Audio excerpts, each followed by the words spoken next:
These biblical principles made me a millionaire in my 20s, and they work just as well today as they did 2,000 years ago. Now, as you probably know, the Bible has a lot to say about money with thousands of different verses touching on it. But in this video, I really want to focus on what the Bible says about how to earn more money, how to build generational wealth, and some things that really broke some limiting beliefs for me of this thing that not having money made you more godly of a person, and having money made you a bad, evil person. To start off with, one of the most straightforward verses, it says, "But if anyone does not provide for his relatives, and especially the members of his household, he has denied the faith and it's worse than an unbeliever." The Bible has so many verses about not being lazy, about working hard, about doing everything that we do as if we're doing it unto God. And this verse especially is talking about actually providing for your household. And that means earning money. Not only enough for yourself, but also enough to take care of your relatives. In the context, it was talking specifically about widows, so maybe like your mother or mother-in-law if they became widow, whatever. But this is not like just barely scraping by. This is enough to support yourself and other people. It also says in Deuteronomy 8:18, "He who gives you power to get wealth." If we look at Proverbs 12:22, it says, "A good man leaves an inheritance to his children's children." Leaves generational wealth, not only the legacy of what you do for those children, but also financially. This word inheritance is actual physical money. So it is not bad to have money. It can be bad to have money if, creating it as an idol, you just like sacrifice your family and everything else in order to get more money. Like obviously that's not good, but I just want to start off the whole thing with just saying making the best use of your time and trying to earn as much money as you can with the time that you have. Just being smart with your time is something that a lot of us are called to do. It's not everybody's calling, but for me especially, a lot of these are things that have helped me. And I feel like from what I'm about to talk about here, my main goal is to spend as little amount of time to make as much money as possible, because that is the most efficient use of my time so that I can have more time to do other things, spend time with my family, volunteer at my church, whatever. And so I want to earn as much money as possible so that I can have enough money to help other people, to help my family, to free up my time to do more important and impactful things. So baseline here, we are going for generational wealth. And one other thing here is we're actually not going for early retirement. I used to be really pro the FIRE movement, early retirement, and I've now changed on that because of what we're going to talk about next. And that is that work is a gift. If you look at Adam and Eve in the garden, right at the beginning, they were given work. So work, I believe, is not a bad thing. It's not something I'm ever trying to escape. I'm just trying to be efficient with it. So let's go into the parable of the talents. This is something that I preached a sermon on, and I really dove into this, and it literally transformed my life and how I think about a lot of things. So first off, this master had a couple of servants. He entrusted these servants with his money. One of them he gave 1 talent, another 3, another 5, and then he left. And he wanted those people to be good stewards of his money, to bring a return. And when you talk about talents in the Bible, it is talking about physical money. It's talking about 600 denarius, which is like 20 years worth of wages. So one of them he gave 20 years worth of wages, another one about 100 years worth of wages. So that might be like 500,000 to $1 million. And then for the one with 5, like 2.5 million to $5 million. If you work an entire lifetime, those are kind of the ranges that you're going to get in. And this really made me think, at the end of our lives, the average person, if you earn, $50,000 to $100,000 a year, you're going to earn between $2 and $4 million throughout the course of your life. That is how much you will earn. What do you have to show for it? Did you just waste all of that money on crap, or did you, have a good return? Were you just a consumer? You just bought clothes and a nicer house and a nicer car and lavish vacations. You have all this stuff, and you were entrusted with $4 million, and you have nothing to show for it at the end of your life. Is that what happened with your money? If we look at these servants, the one who had nothing to show for it afterwards, who took that money and didn't have any type of return, didn't do anything with it, he was called a wicked and lazy servant. Pretty bad context. It was not great for that guy. But this is actually the first time we hear well done, good and faithful servant, which is, I think, what we all, want to strive for, right? And what did those people do who were told that? Well, they took their money and they invested it. They actually invested their money. They doubled it. And now some people are going to be given not a lot of money, right? Maybe you don't have the genetic makeup, the opportunities to earn a lot of money, but that doesn't mean you just give up and don't do anything. And some people are blessed with the ability to earn tons of money, but you also have that responsibility. No matter where you are on this scale, they were all judged on what they did with these skills, the talent, the time that had been given them, not the amount of money that had been given them. So if you don't have a lot of money, you still need to be wise with that money. If you have a lot of money, you still need to be wise with that money. And we'll get into how to actually earn more in a second here. But one thing that they did was they went and traded with the money. So if the person with 3 talents got 3 more, the person with 5 got 5 more, and you might be like, well, like they doubled their money, right? That's really hard to do. Well, if you look at the average of the S&P 500 over the past 100 years, if you just invested in the most basic index fund possible and left your money, didn't touch it for 7 years, 7.2, I think, you would have doubled your money without doing anything. The most simple thing humanly possible. If you invest into yourself, if you read some books, if you work on leveling up your skills, if you do other things, you can double your money a lot faster than that. But all of those things involve risk. All of those things involve actively doing something with your money, not just taking it and shoving it under the mattress, but actually trying to earn a return on your money, because that is just a smart thing to do, and not trying to do any get rich quick things, but just having your money earn interest. Real quick, a couple actionable ways to do this. One, if you don't know how to invest yet, or you don't want to invest yet, at least put your money in a high interest savings account. Instead of earning literally nothing on your money, you can earn a few percent, at least whatever the interest rates are. I'll leave a link to some of the top ones who have different offers right now, or invest that money. Just put it in the most basic of index funds. That's what I do personally. You can do whatever you want. But if you don't have an investing account set up, I'll also leave a link for some of the best ones right now. Those are just some really easy, quick ways to at least start doing something with your money, having your money earn more money. But one thing this story really made me think about is, am I living up to my potential? And I know personally for me, I have not. I have not done everything I could to the best of my abilities. And that's okay. Nobody's going to be perfect, but it is something we should strive for, to do the best with what we've been given, the time we've been given, the money we've been given, the brain we've been given. And so I asked myself, like, have I lived up to my potential? Have you taken risks? Have you done the best with the time that you've been given? Do you feel like you have grown your knowledge? You can take educational risks in order to earn more money or have your money make money. When I asked those questions originally, I said no to almost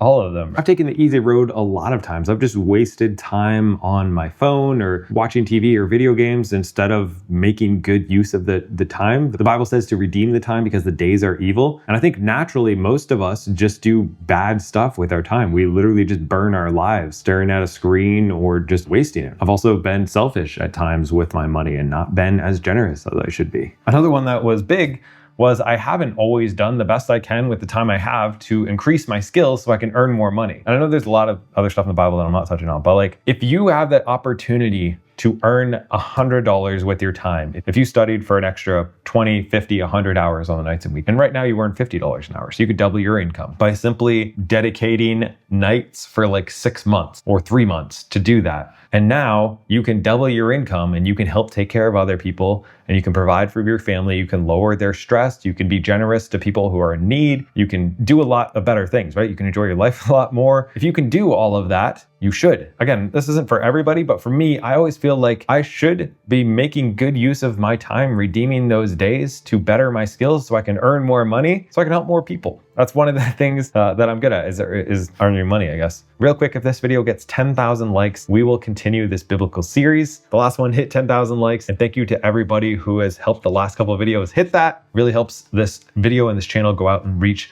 more people and hopefully improve their finances. So drop a like if you want this series to continue. So how do we actually earn more money? Well, luckily the Bible has a lot to say about that. Step number 1 is to not be lazy. The Bible has a lot of verses talking about not being lazy. From look to the ant to lazy hands make for poverty, but diligent hands bring wealth. Proverbs also says, do see someone skilled in their work. They will serve before kings. So we're seeing that if you are lazy, you will be poor. That is going to happen. If you are diligent and you work hard and you gain skills, high value skills. And we're talking about not like, oh yeah, like, oh, that guy works hard. He's all right. He's whatever. We're talking about like, can you get to the top 5%, the top 1% of whatever the heck it is that you do? I am trying to be one of the best YouTubers that I can be, one of the best real estate investors that I can be, one of the best fathers that I can be. Like, I'm trying to be the best that I can with what I've been given. And the better you are at those skills, the more money that you will earn. You don't work before kings if you suck at what you do. You work before kings if you are one of the best, and therefore you will be rewarded for that. So we should not be lazy. We should be working hard to gain skills that will make us more money. Next up, we should be investing. Like we talked about, those people took their money, and it says that they earn more money with that money. They didn't go out and earn more money, but they actually had their money making money. Now, the Bible also tells us how to invest. In Ecclesiastes, it says, invest in 7 ventures. Yes, in 8. So it's talking about investing in 7 or 8 different asset classes. This is still probably what any financial advisor would tell you today. None of this is like crazy stuff. It's what everybody tries to do. And the reason for that is if you're only invested in real estate. So like when I started, I was only invested in real estate. And then I got more real estate, and then I got more real estate. And then I was like, man, if anything happens with real estate, that's where all of my money is. And so then I started investing into other things, crypto. And then I was like, okay, well now I'm only in these 2. And then I started investing into stocks, and like now I'm more spread out. And so ideally, you would want to be diversified in different asset classes that are not super attached to each other. So maybe 10, 15% in real estate, 10, 15% in your own business, 10, 15% in silver and gold and different stocks. And even with stocks, if you just buy one company, that company could totally go down. But if you buy something like the S&P 500, you're diversified across a lot of different asset classes. You're buying a little chunk of 500 different companies. But even that, the stock market could go down. I'm not like some financial advisor, do whatever the heck you want. I'm just some guy on the internet. But this is something that I try to do, is not be overly focused on just one area, but be diversified so that when things go bad, which they're always going to, you're able to have some things are going to still do well, some things will do bad. You can just ride those ones out and take advantage of the ones that are doing well and kind of do that. So if you're all invested in just one thing, consider diversifying more. Now, we should also have active thinking. In Proverbs, it says, the simple believe everything, but the prudent gives thoughts to his steps. This can apply to a lot of things. We'll talk about how it applies to investing in a second, but like you need to know what is going on with your finances. And there's a really good way to do that I'm actually personally involved with, and that is WiseFi, which is a free budgeting app that I actually invested into. I know a lot of the people involved with this are actually Christians, which is super cool. And they're also sponsoring this video. And they have created a free budgeting app so that you can see all of your expenses, everything in one place. It's actually incredibly good, and it's free. And this is one way that we can give thought to our steps. If you look at our steps, it means that like, hey, I want to pay off all of my debt so that I'm not a slave to the lender. Well, how do you do that? Well, WiseFi actually has some really cool tools where like you can see if I invest an extra $300 a month here, then I'll be out of debt, X amount of months sooner. Or if I invest $300 extra a month, I'll be able to reach my financial goals of whatever those are, of having enough to do whatever in X amount of months sooner, right? So you're actually able to give thought and measure your steps as you're doing this through tools like WiseFi or whatever budgeting system you use. But this is a really cool, completely free way that you can see all of your expenses in one place, link up all your accounts, auto categorize everything, see how your spending is actually going to impact your future so you can adjust and do the best you can with the finances that you have been given and be able to give an account of where they all went. If you guys do want to check out WiseFi, there's a link down below. It is totally free. I would highly recommend it. It's the one that I use personally. Like I said, I'm also invested into it and involved a little bit behind the scenes. We're going to keep making it better and better until it is the absolute best app out there for managing your finances and also free. So super cool. And again, thank you to them for sponsoring this video. But the other way that we can use this principle is to actually measure our steps when it comes to investing. So I'm a big fan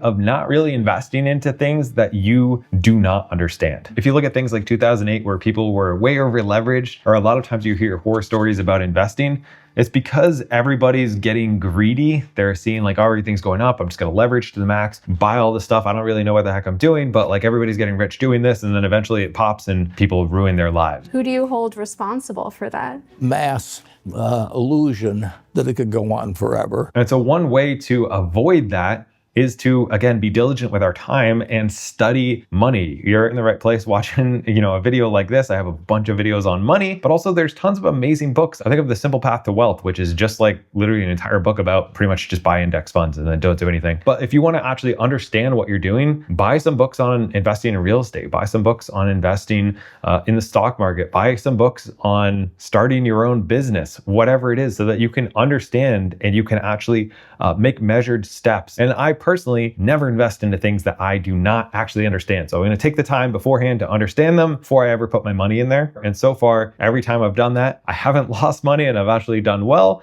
And every time I've just been like, being greedy, trying to invest in things and taking shots, day trading things that I don't really understand, I've lost money pretty much every single time. Like, it's close to gambling if you're just like listening to stock picks and picking random stuff. Like, you're probably going to lose money as opposed to some of the more basic, straightforward, safer, more mathematical ways to invest. So what is the point of all this work and the money that we are having? How can we make the best use of that? Again, I don't think it's retirement, because work is a gift from God. Technically, I could have retired a couple of years ago, actually, and pretty much been done working. I still work a decent amount because it is a gift, and especially like something creative like YouTube for me is what I feel called to do. It's what I'm skilled at. So what should we do with our money? Well, Ecclesiastes says, I know there is nothing better for people than to be happy and to do good while they live, that each of them may eat and drink and find satisfaction in their toil. This is the gift from God. Enjoying your life, having satisfaction in your work, which generally happens when you are actually doing what you feel called to do. For me, again, this was starting my own business, getting out of working for other people at things that I felt didn't make an impact, to creating something that actually makes an impact in a lot of people's lives. At least that's my goal. And then enjoying. It's not being starving and never having fun. It's eating and drinking and enjoying the fruits of your labor. In Timothy, it says, God richly provides us with everything for our enjoyment. It's not wrong to enjoy the fruits of your labor, but going, I think, beyond this is generosity. In Proverbs, it says, one gives freely, yet grows all the richer. Others withhold what he should give and only suffers want. Whoever brings blessing will be enriched, and the one who waters will himself be watered. I love this idea of like, if you're watering somebody else and helping them grow, it's going to help you grow. And I've talked about this before, but there's been studies about when people donate money. Let's say you donate $1, your net worth on average will go up by like $1.60 for every dollar that you donate. Because when you are giving to people, you're focused on helping people and making an impact on changing other people's lives. It'll change your mindset. It'll change how you work when you're not just selfishly working for yourself and just so that you can buy a nicer car or whatever, but you're like feeling this responsibility to help other people with your time and all that. Not only like scientifically is it just going to help you out, but also it gives you the most amount of joy, just from a completely selfish standpoint. When you help somebody and they have no idea that you helped them, and you do that because you know that you've been so blessed to just like have shoes on your feet and a house over your head, whether it's blessing people with your time or your money, both of which you can free up by earning more money with less time, then you will be watered. You will feel selfishly great by being able to help people without them knowing, or even with them knowing. Although personally, I find that much less satisfactory. But that doesn't mean you need to give all of your money away. Again, we want to plan ahead. We want to leave money to our children's children, which only happens when you are not lazy. You make the best use of the time that you possibly can. You earn more money in less time. You invest that money to make more money. You then give generously to those around you, the widows, the orphans, the people that maybe God has placed in your life that need help. And then you also plan for the future so that you can leave an inheritance to your children's children. Again, if this video gets 10K likes, I will do another video in this series. Appreciate everybody for the support in the comments on all of these biblical videos. It's been super cool. I'm also putting together like kind of the financial blueprint that led me to financial freedom in about 5 years. There's a wait list down below if you do want to check that out. I'm trying to like condense all the stuff that's in like 500 videos into one thing that can really transform people's lives. So if you're interested, again, waitlist down below. Thanks for watching. If you want to watch the rest of the biblical series, you can click right there.